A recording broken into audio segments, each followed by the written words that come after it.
Et voilà, chers amis internautes de www.congodialogue.com, dans votre émission Entretien. Comme vous le savez, c'est une émission qui reçoit tout le monde, qui fait la promotion des artistes, musiciens, profanes, des comédiens. Donc tout le monde va évoluer dans le métier. Donc je leur ai le plaisir.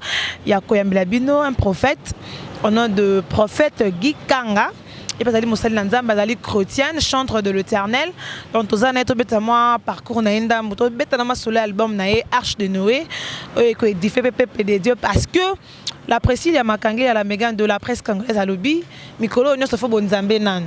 Tous années qui na frère Kams, tous qu'on a frère le prophète Guy Kanga. Oh, tous années les lois, tous bêtement solo mon apote na kata Kinshasa, tous en plein si période, tout bêtement solo il y a Arche de Noé et à qui je te dis bonjour prophète. Bonjour sœur Priscilla. Bonne santé prophète. Ah santé qui tourne au monde. Voilà, un mot gentil à tous les internautes au balanda émission Entretien, au balingara basel nanda mingi, au balingara artiste chrétien, un mot et ça bon plaisir. Oui, na pesi ba na nzambe nyo sombote. Na pesi ba serviteur de Dieu nyo sombote au bazali kolanda biso et puis na pesi équipe nyonso ya Congo Dialogue mbote. Merci beaucoup. Alors prophète Guy Kanga, tu as parcours parce que ma solo est relobé sur l'album Arche de Noé. Mais avant tout, tu as un parcours ya prophète Abanda Wapi, Tilelo Arche de Noé, Amaboko Nabiso. Merci pour la question nayo. Prophète Guy Kanga aza mutoyo abandi musala nzambe depuis Nigeria na Lagos. Ande koyemba na chorale na acapella na église Avetine Faith. Kunande asala cours pastoral asilisi kozwa diplôme na ye ya pastoral lelo oyo asa prophète azosala na église na ye moko. Voilà. Koka parcours na yo lelo oza prophète. Koyembela nzambe ela rana ndeni. Po ba koma lango système car non nazo ki révélation ezalaki ndoto ezalaki boye. Tenga koyembela nzambe zelo komo don pensamba pesa ngai eza depuis au moins na ndeko linga koyemba mingi. Bon même na l'école ba collègue ba ebinga même na kina na yembaka na ndeko yemba na orchestre mo na ngaba bon na bosani kombo et ce qui bon wana eza na mamba mokili na yemba na mokili bon profane. Bon là ce qu'on a que na Nigeria na komi na Lagos na komi koyemba na église Avesina na capella na nino na chorale a capella.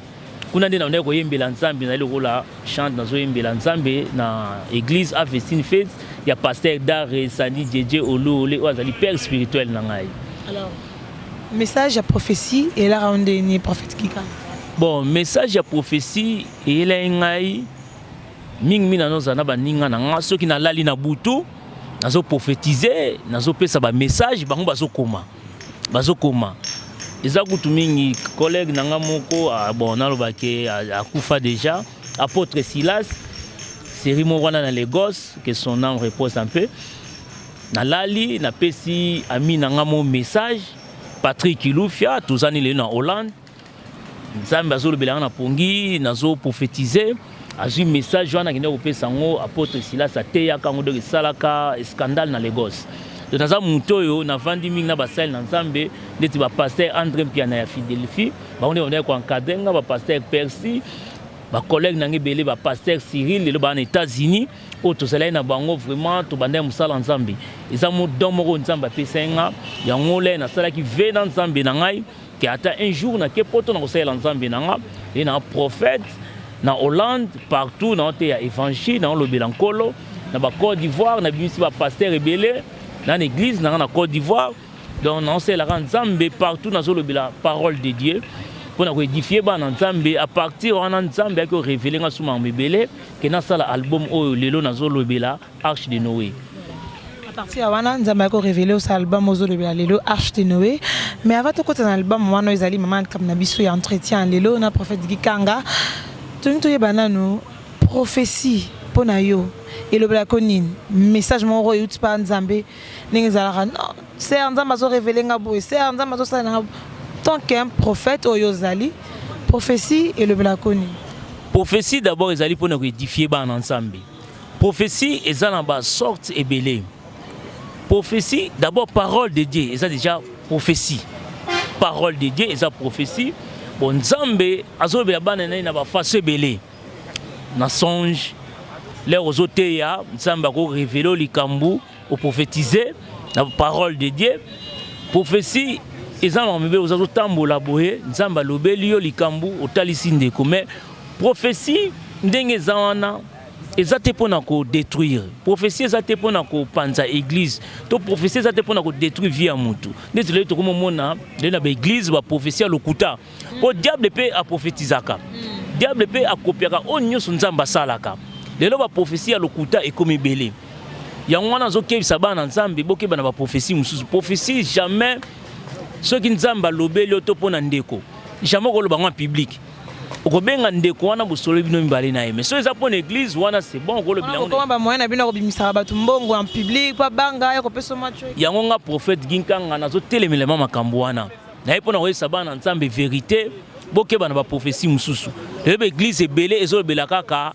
prospérité guérison yango nde ebomi ba église yango moni bandimi ebele balembi bazokende susu église te yango omoni lelo oyo peuple de Dieu nzambe abiatika bana ete ngonga ebeti po te toyebisa bana nzambe tant ekoki bokeba na ba église mususu po lelo oyo ba pasteur ebele bamotala intérêt na bango personnel bata susu intérêt bana nzambe te bazo enseigner sous peuple de Dieu te bazo lobela sous évangile te bango lobela intérêt na bango yango wana moni lelo oyo ngai prophète ginkanga nazo kebisa bana nzambe bokeba lelo oyo soki moni to pasteur azo lobela bino ka mingi mama mbongo mingi mama guérison donc c'est que un intérêt na personnel nzamba yebisinga fo seme mamutuka no wana opesa okozwa amer c'est même un Bentley non c'est même un Mégane non okozwa boy siko na bato so ba bala on va prophétie ngo que sous l'église pas professeur le côté comme ebele prophète. Merci pour la question. Au moins il y a un zoï sabana nzambe bokeba soko moni pasteur azo bila mingi ba bien c'est que azota la intérêt na personnel ata la intérêt ya bandimité pour les lomo na mundimi en église a sali 10 à 15 ans a changer raté azaka ndenga zalaka mais au moins pasteur azo somba bandako azo changer ba voiture est-ce que bénédiction zaka pona ba pasteur to pona bana nzambe pe bana eko bana poto bana poto mais yo bandako semer mais eloko solution ezate donc faut boyeba lelo oyo toi na besoin d'enseignement toi na besoin de parole de Dieu toi na besoin de prophétie o ezali ezolo bilaka ba bien te po biloko mokili eza vanité de vanité biloko mokili eza biloko moko ekoleka nango mais parole de Dieu koleka te donc vraie prophétie ezali parole de Dieu na bana poto mingi ba mère a poto ba sœur a poto neti sœur mangai donc madame Francine Ngembe la phrase correcte merci beaucoup madame bana poto mingi ba prophétie pasteur oza na poto oza prophète ozoloba nzambe kuna na poto os prophétiser batu oza na bandimi ebele mais biso na kin tolinga suma makambo wana te toyebi séjour non na kin déjà pour petit message na bayo ozokuta na bango tondeli. Oui, normalement déjà né na Zaboué dimanche passé na côté en église il y a pasteur Papi Ngombe vraiment dans lobeli bana nzambe o ezali sur obstacle sur la liberté moi nzambe faut la libre tokoza bo babo kanga bino en otage te to so ba komo kanga bino en otage boza sous na liberté te yango le tozo lobela bana nzambe lelo za libre oza na esclavagisme sous te oza déjà libre pour Jésus Christ a délivré yo à se sacrifier qui pour na biso a qui pour na ko libérer biso donc o eza temps ya liberté ya bana nzambe bokeba kaka na ba prophétie ya mabe et comme belé bot yango biso lelo nzambe azolobela biso to temps et kokindenge Paul alobaki to telemela to défendre l'évangile yango to sana pona ko défendre toujours l'évangile do bana nzambe tika bana ete bolemba te to sana pona ko sunga bino bokeba kaka na basala nzambe o bazo pona kokosa bino ke yaka na eloko oyo nzambe akopambolo pesa o nzambe akopambolo non Jésus Christ abali boso parole de Dieu boso évangile bénédiction guérison et ko accompagner bino. Alors professeur Kindoki trop chité na ma prophétie wana maman moi non za na Kindoki ba fazer ba comme belé vu à ba prophétie maman comme be mabala ezo kufa par rapport à ba prophétie to ebite mbora oyo bino ba prophète bozo bebi c'est la biso ba foyer na biso. So mo la Jésus Christ en éroté ya amna ko chasser ba démon mais on a le batté que oyo ndoki o non l'air o yambi Seigneur Jésus Christ on a pouvoir ya ko chasser ba démon On a pouvoir de marcher sur les serpents, sur les scorpions, sur les esprits impurs. Tu as pouvoir wana. Mais là au moins que muto azandoki. Longola ekindoki wana. Longola ekindoki wana. Na parana bengana ye pazandoki. Non, là yo za na pouvoir wana ya ko chasser ba démons wana. Wana tina to ba ke mwana zandoki. Chasser démons wana et puis benga mwana wana. Bopkota allez kana délivrance. Mais pourquoi ko lobake mwana wana on a ça qui ne bandelia prophétie eza pour nous détruire. Prophétie eza pour nous édifier ba na Nzambe. Prophétie sole na zi prophétie pour na yo na ko bengo biso mbale to solola to kota na ba prière.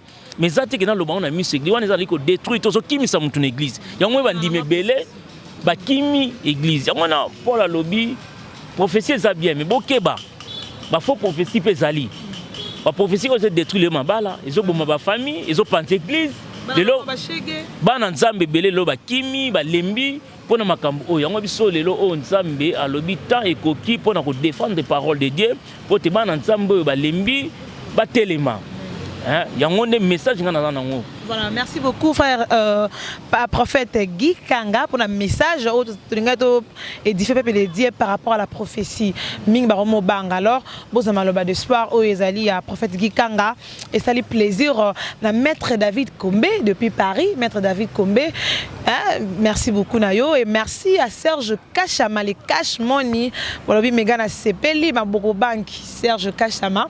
Merci beaucoup prophète Guy Kanga. Alors prophète tu mets ton solo à Arche de Noé album Oba Nzambe on a kino vraiment biso ndimi yango ba chaîne belé tozo landango Arche de Noé et ben non deni une préparation album ou Arche Arche de Noé sert dans Priscilla.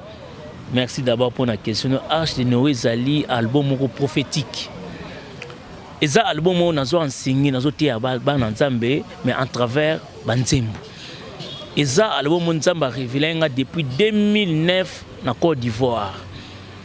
Là, on a kende ba benga pour ba séminaire, na kende pour na ko te ya ba Nzambe mais kuna Nzambe a ko révélé nga makambe belé. Nzambe a ko tali sanga ndenge lelo oyo bitumba ekomi partout na monde. Ndenge ba guerre ekomi partout. Ndenge bat bazali ko kufa. Ndenge lelo haine, jalousie ekoti entre biso. Bolingo ezali lisusu te. Nzamba révélé kingango na 2010 né na kota siko studio na bana koyemba na sala album oyo Arche de Noé. Arche de Noé est album prophétique. Ya moni na lobi ke temps oyo tozali temps eza mabe. Na obenga batu ba kokota na kati na arche po Nzamba ko boma mokilo ko détruire mokilo. Nzamba boma su mokinde ezaki na tango ya Noé te abeti mbula te. Ndenga saki alliance na Noé. Albina ko boma su batu na maïté na mbula te mais lelo oyo tozomona mabeza partout tozomona batu bazokufa makile zotanga partout entre biso un ekoti makasi jalousie yango wana déjà ezolakisa ke Nzamba mokile za ko beba yango na zo benga batu na temps oba ko na kati Arche de Noé yango album nango mona pesa titre Arche de Noé pour mabe eleki mingi na mokile banani baza censé ya kokota na kati Arche de Noé na sepe na question na yo batu o bakoyoka ma appel ya Nzambe na moment oyo bango nde bakuta na kati na Arche de Noé po Nzamba zo benga batu ba kokota po so Nzamba kangi Arche de Noé esili mais tant oyo mutu to koyoka appel ya Nzambe na ngonga oyo Nzambe akobikisa ye c'est ça batu bakoyoka appel ya Nzambe bakondima yango bango nde bakozala sauver. Voilà, merci beaucoup Pierre Ngombo El Picasso Arche de Noé tokota Sorotikali Italie. Alors Priscilla Magangi l'appelle à Megan.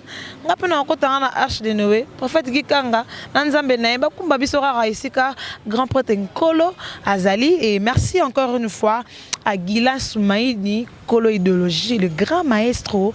Alors merci beaucoup Nayo pour le soutien. Pourquoi pas maître David Kombe, Serge Kachama, l'inévitable Papi Kabemba. Balobi Papi Kabemba, merci beaucoup. Kabose Boulembi Ayo Yangoana, merci.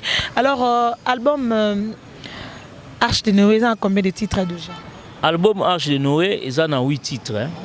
Déjà, si tu as lancé déjà des clips sur YouTube, au Batbazolanda, il y a 40 jours et 40 nuits, et puis Nzembo Naimba pour le Congo. 8 titres à Congo Dialogue peut que image wana bino sur une émission entretien beau pour créer un produit wana chanson promotionnelle 40 nuits 40 jours. Voilà, il y a prophète Guy Kanga et ça a vraiment plaisir Mingbo Zwango Boyo comme parole prophétique. Bino bo croire dans prophétie mais avec la chanson 40 nuits 40 jours et puis l'album Arche de Noé, il y a prophète Guy Kanga, bon vous avez un message na bino. Oyo zala on dit mano sous basta na nzambete. Na nzembo wana koyo kawana pour vous allez vraiment assurer et puis espoir et vous allez vraiment quitter alors prophète Guy Kanga. Oui chanson, on les a un message prophétique ka prophétie na prophétie. Message na ba message ka. Et l'homme surtout aux honnêtement ya ko lende sa suba na nzambe. Sali banzembo vraiment ba découvrir ma mebeli na kati album wana.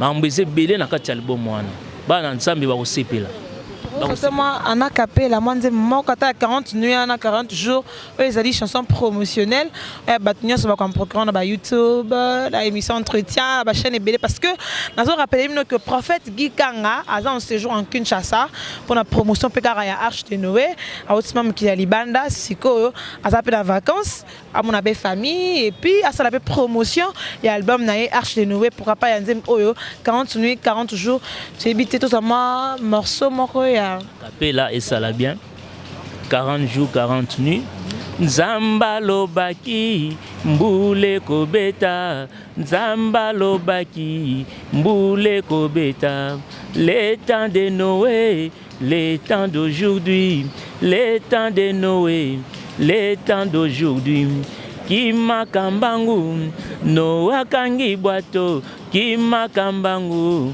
Noa kangi bwato Papa nangai asili kokufa Mama nangai asili kokufa Frère nangai asili kokufa Sere nangai asili kokufa bandeko bangai basili kokufa Nzamba lobaki mbule kobeta Nzamba lobaki mbule kobeta. Voilà, merci beaucoup et ça lui plaisir Guillet Soumaïne il est grand maestro pour pas Darby Matuka Batuka Darby balobi mbule ko Nzamba lobaki mbule kobeta.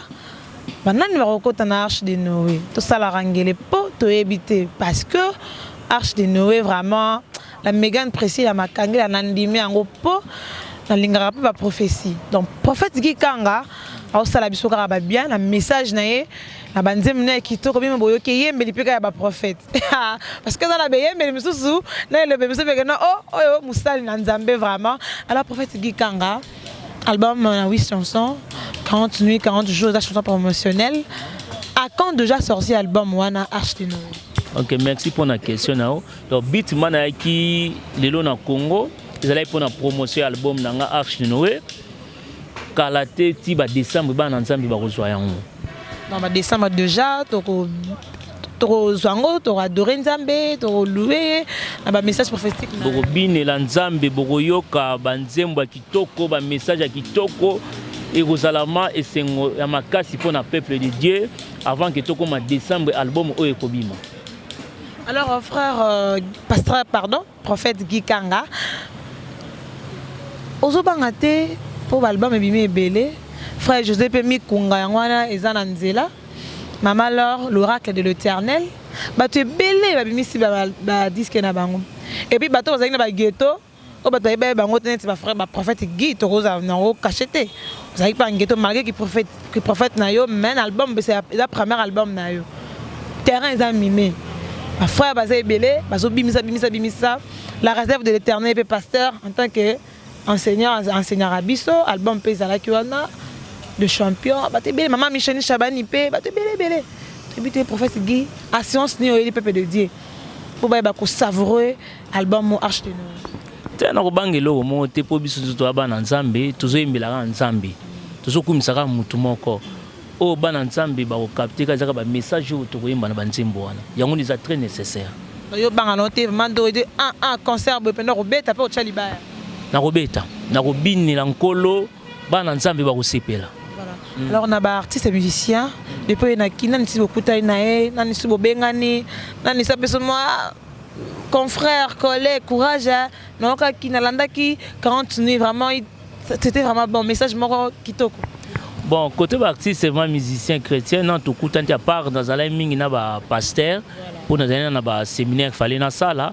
Mais na que mi collègue ya tout coup na bande comme sous. Voilà, honnête, maman Chabani peut écouter la croisade aux a déjà invité. Donc merci beaucoup. Alors, comme que j'étais déjà l'émission en traité avec moi à chaud, comprenez hein, moi à chaud na prophète. Tara Moussa Nzambe au Kanga venait depuis ceux qui RNT RO.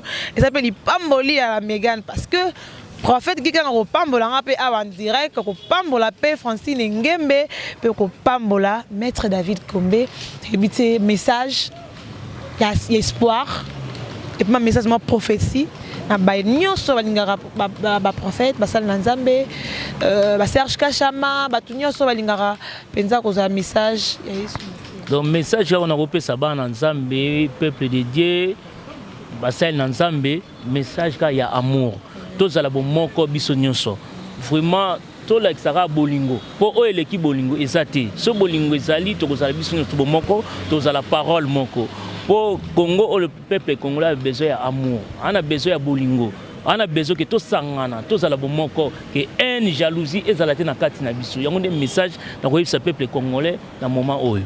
Voilà mon numéro de contact ozana kin ba yepe ba Rolando Libanda ba ngaba bengo pe na kin. Ah, bah, personnellement, un bon séjour, bah, souhaitons un bon séjour en Kinshasa, album Tozo Zelaka, Canada 200, numéro de contact, soit numéro manager, soit pour bien numéro précis, là, pour prophète Gikango, soit numéro, pèse numéro to, pour bien un numéro, il y a Priscilla Makangi à la méga, nous affiché, wana, pour avoir information, il y a prophète Gikanga. Vous avez besoin de chanson promotionnelle 40 minutes, 40 jours. Au bien qu'un numéro, soit numéro, il y a un coordonnateur Nabissi à www.congo dialogue. Si tu as ma casse, si tu as ma soda, le la Priscilla, vous avez un album. Bon, salutation, là-bas, il y a Libanda, il y a Kin. Merci. Non, on peut savoir qu'un remerciement Ndeko News Baola Nabissi à Congo Dialogue. Et puis, on peut sa frère Blanchard Lukombo Mbote, on peut si frère Nangaï. Pompon Kilufia ina mama Derline Obayambinga na Congo na pesi lisusu ndeko nanga Gérald Kumasamba na Londres Mbote na pesi pasteur Cyril Mbote na pesi pasteur Papi Mbote na pesi susu mama Brigitte oyo ya Autriche tozane na moment oyo na Congo que vacances ne est passé malamu Nzambe abatelae na pesi sœur nanga Olga Nto ya Mbote petit frère nanga Junior Kawanda na pesi bamboti belé o azana partout azotika ngai tozane partout et puis na pesi lisusu ndeko na ngai en Autriche José Nkanga Mbote Nzambe abatela na libota na. Voilà, merci beaucoup prophète Gikanga, merci à Junior le manager Openda arabe mena prophète non prophète faut m'boy ezala bonde ezala okanga musana Nzambe tiero vraiment merci à vous tous pour l'émission entretien. Bolandara site à Makasi www.congo dialogue. Bonjour information à prophète Gikanga. Bonjour information artiste Nabino. Bonjour information bientôt la paix maman Chabani. Trozalane à poto beta maman solo ya croisade ya Kitoko. Ma récompense sera très très très grande. C'est bientôt téléma déjà. Merci à Guylaine Soumaïni. Merci à Francine Ngembe phrase correcte et merci bon tweet de programme www.congo dialogue. Merci prophète Gikanga, tes bénédictions et ça va bien. Merci sœur Priscilla Nzambe Apambolayo, vraiment on a venir à Moulaï et te musala na et kende liboso aux avoir marché belé et que partout ba lobela kombo na yo. Merci. Merci beaucoup. Bye bye.